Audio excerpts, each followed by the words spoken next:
The young intern was late for a meeting, but an old man asked for help crossing the street. She had no idea who he was.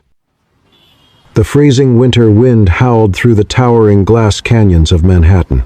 It was exactly 8:53 in the morning. At the intersection of 5th Avenue and 42nd Street, the city was a relentless blur of yellow cabs, screaming sirens, and rushing corporate suits. The avenue seemed utterly indifferent to the overwhelming panic rising in a young woman's chest. Sarah, a finance intern, is on her final day of her trial period to determine her permanent position. Above her, the pedestrian crosswalk sign began its unforgiving digital countdown. 12, 11, 10. Sarah stood at the very edge of the curb. She was breathing heavily, her chest rising and falling in sharp, erratic rhythms. Her fingers gripped her smartphone so tightly that her knuckles turned a pale white. She stared at the glowing screen. The notification stared right back at her, making her stomach drop into an endless void. 8 missed calls, Miller. She was supposed to be inside the Vanguard company building right now. She was supposed to be setting up the presentation that would define her entire career. Instead, she was stuck out here on the freezing concrete. This morning, she overslept because she stayed up too late last night, editing the report, and was feeling anxious, preparing for today's presentation. To make matters worse, a pale brown coffee stain ruined the crisp collar of her only professional white shirt. She did not have the time to go back. She certainly did not have the money to buy a new one. Sarah did not cry. She did not panic. She reached into her heavy coat pocket and pulled out a plain white adhesive Band-Aid. With a swift, aggressive motion, she peeled off the backing and slapped the bandage directly over the coffee stain on her collar. It was not perfect. It looked slightly absurd, but it covered the mess.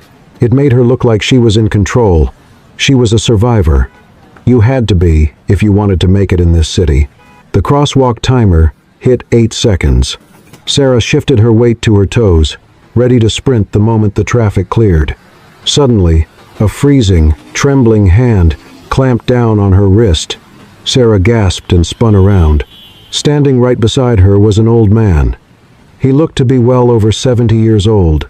His eyes did not focus on her. They were cloudy, darting around the intersection in sheer terror. He looked completely disoriented, visibly overwhelmed by the deafening roar of the morning traffic. His grip on her wrist was desperately tight, like a man holding on to a lifeline. "Could you?" The old man's voice was incredibly fragile, almost swallowed entirely by the noise of the street. "Could you help me cross?" He pointed a shaking, frail finger toward the opposite side of the avenue.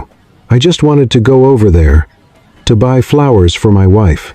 Sarah snapped her gaze down to her wristwatch. It was 8:54. Her heart hammered violently against her ribs. If she did not run right this exact second, she would be late. She would miss the pitch. She stared at the old man's fragile hand gripping her coat. And then, for one agonizing, silent second, a cold and ruthless thought flashed through her mind. I have waited 4 years for this opportunity. What if I just let go of his hand right now? What if I just run? It was a dark thought, an incredibly selfish thought. But she was not a villain. She was simply a human being who was terrified of failing.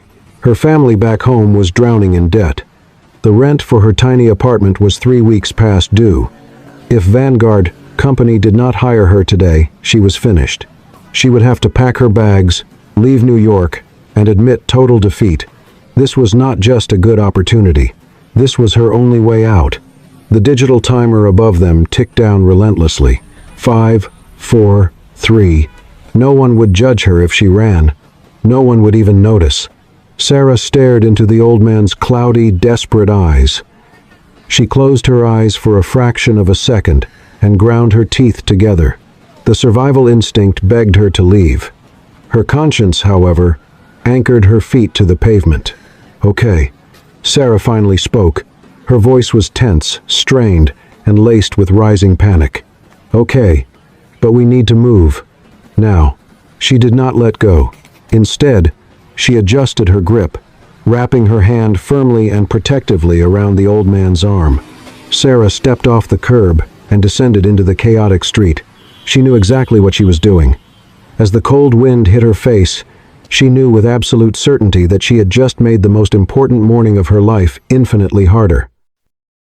The asphalt of the crosswalk feels like an endless, freezing ocean. They are only halfway across the white zebra stripes. Arthur's steps are microscopic. He shuffles his worn leather shoes forward, one agonizing inch at a time. His grip on Sarah's sleeve is heavy, pulling her down like a physical anchor. Sarah's eyes dart frantically away from him. She stares at the towering glass facade of the Vanguard, company building across the avenue. The morning sun reflects off the revolving doors. It is right there, just 50 yards away, but at this speed, it feels like 100 miles. Her breath hitches. The cold wind bites at her cheeks, yet a cold sweat trickles down her spine. "Please," Sarah whispers. Her voice shakes. It is thick with suppressed panic, begging both the old man and the universe itself. "Please, sir. I am betting my entire month's rent on these next 5 minutes." Arthur does not reply. He doesn't seem to hear her over the roar of the city. He only grips her arm tighter, staring blankly at the ground. Then, the pedestrian countdown hits 0. The light blinks solid red. The avenue immediately erupts into chaos. The traffic light snaps to green. A chorus of deafening engines roars to life. A battered yellow taxicab surges forward from the front of the line. The tires screech against the pavement as the driver slams on the brakes. The massive metal grille of the car halts mere inches from Arthur's fragile knees. The harsh smell of exhaust fumes chokes the freezing air. The taxi driver violently rolls down his window. He is a heavy-set man, his face flushed bright red with morning rush-hour rage. "Hey, move it," the driver barks, waving his arm aggressively out the window. "I don't have all day. Get out of the road." Sarah flinches. Her heart hammers violently against her ribs. She forces herself to stand tall. She tries to manage the crisis, just like she was trained to do in the corporate world. "Your horn isn't helping him walk any faster," Sarah calls back. She forces